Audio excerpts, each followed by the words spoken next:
I'm in transit right now, and I just want to talk a little bit about this shift that's apparently happened at the dating site Bumble.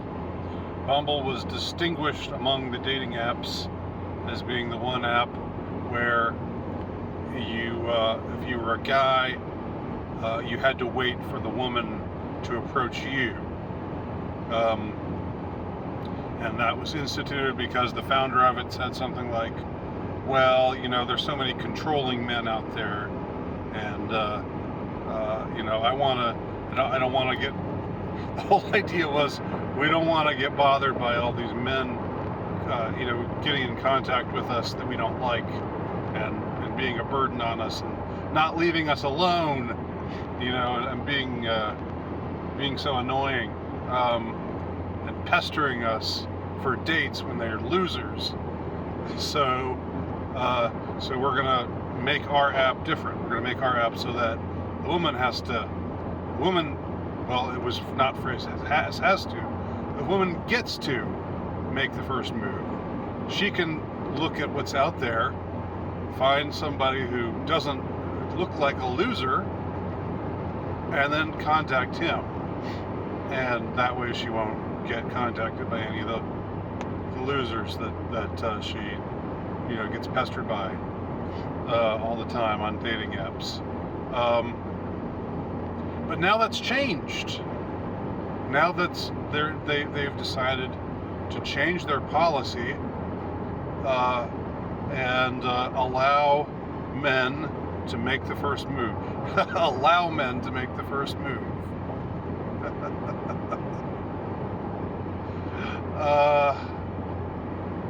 I chuckle just because, on a dating app, if you're a man, you make the first move. You try to engage in someone in conversation. You're left on red. Like 98% of the time, I'm given to understand. It's what dating apps are what somebody once called a mugs game for men. I like that term, a mugs game. It's just you're going to get ignored. But now I'm trying to understand this shift at Bumble, because apparently, they've been contacting all the desirable men. They've been contacting all the men that they want to hear from, which are the ones that are cute and rich and I don't know, whatever. Not bothering with the scrubs, with the dusties, with the incels, the like 90% the lower 90% of the men on the social totem pole. So what went wrong with that? I'm wondering what went wrong. Why was there? Why did that become something where the women on the app complained about it so much, got so up in arms about it, that they demanded this change be made? I'm really actually asking this question. I don't have an answer in mind. I'm really just actually asking this question. Now isn't Bumble just like every other app out there? Why this was the thing that you got on if you were a woman and you wanted to weed out the losers, right? Isn't that what distinguished Bumble? It gave you a chance to weed out the losers and to contact the guys who you're interested in. Maybe is it just maybe that they're these the women who contacted first wound up getting rejected a lot? I don't know. I'm just trying to understand it. Like, maybe the men that they contacted were men who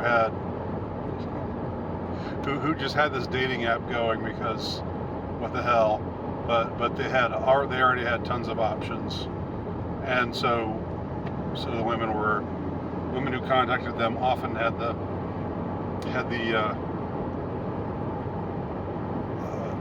sad experience of being left unread, and the rejection of feeling the rejected, the feeling like a reject, the feeling like a loser, the feeling like you're unwanted.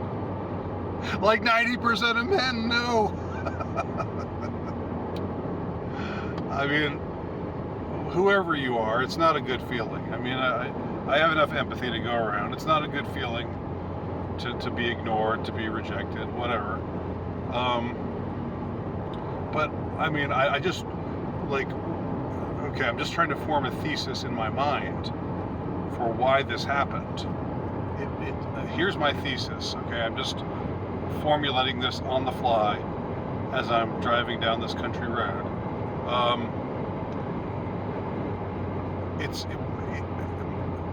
I guess my thesis would be that a lot of women were contacting the highly desirable men, and the highly desirable men just weren't giving them the time of day because they looked and saw, she's contacting me. She doesn't look that great. I could do better. I could, I've got 7 or 8 women on.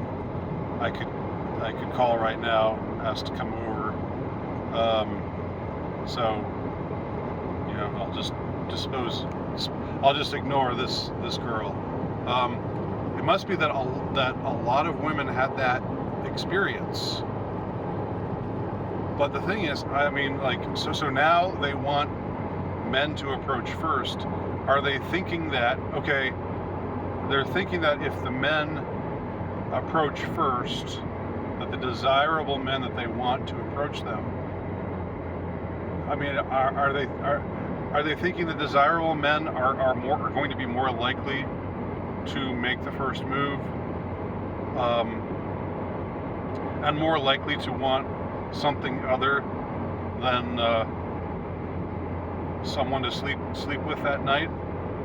But they'll be actually, the desirable men will come calling, and they'll be interested in commitment. Because when women complain about men being commitment phobic, it's not that they're not accurate.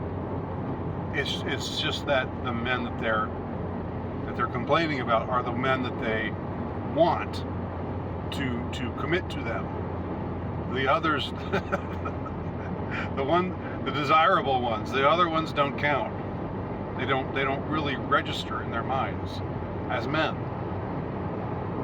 So I guess the idea now is, and again, I'm just formulating this on the fly, and I welcome anybody else's opinions or ideas on this subject.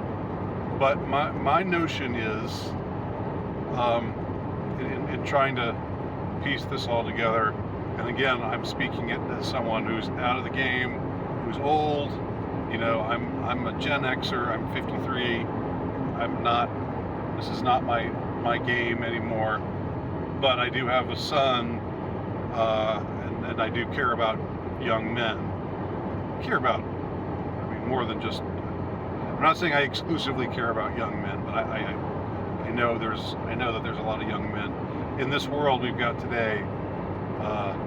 Young men are getting the shaft a lot, so I'm not insensitive to that. But anyway, so that's my thesis. My thesis is that women are either getting ignored by the men that they really want, the quote unquote high value men, or maybe they're just getting used. Maybe the guy that they want gets back to them and says, "Sure, let's meet up. Let's let's meet up somewhere, and the meetup becomes a hookup, if you know what I mean. And then they don't hear from him anymore. There was an article in Evie, which is a magazine geared towards young conservative women. There was an article in Evie which bore the headline how to tell if you're on some guy's roster, and the meaning of it is like if you are with a guy and you think he's great, but then actually he's just wanting to use you, and he's got a dozen or so. He's basically got his harem out there. How to tell when that's the case? I haven't read that article. I don't think it's. I think I would have to pay to get past their paywall to read it. But it's interesting that kind of article is like out there for young women, because the men that they want to be with would be the type of men who would have rosters, who would have options, right?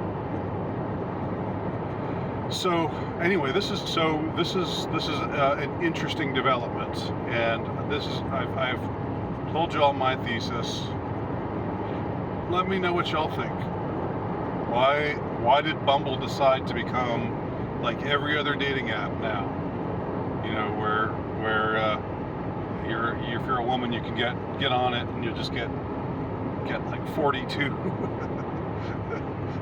like immediate, like within the first half hour, whoever you are, whether you're even if you're halfway decent looking, you'll get like 85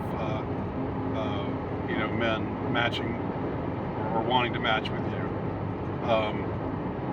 and like of the 85, maybe 2 of them will be desirable to you.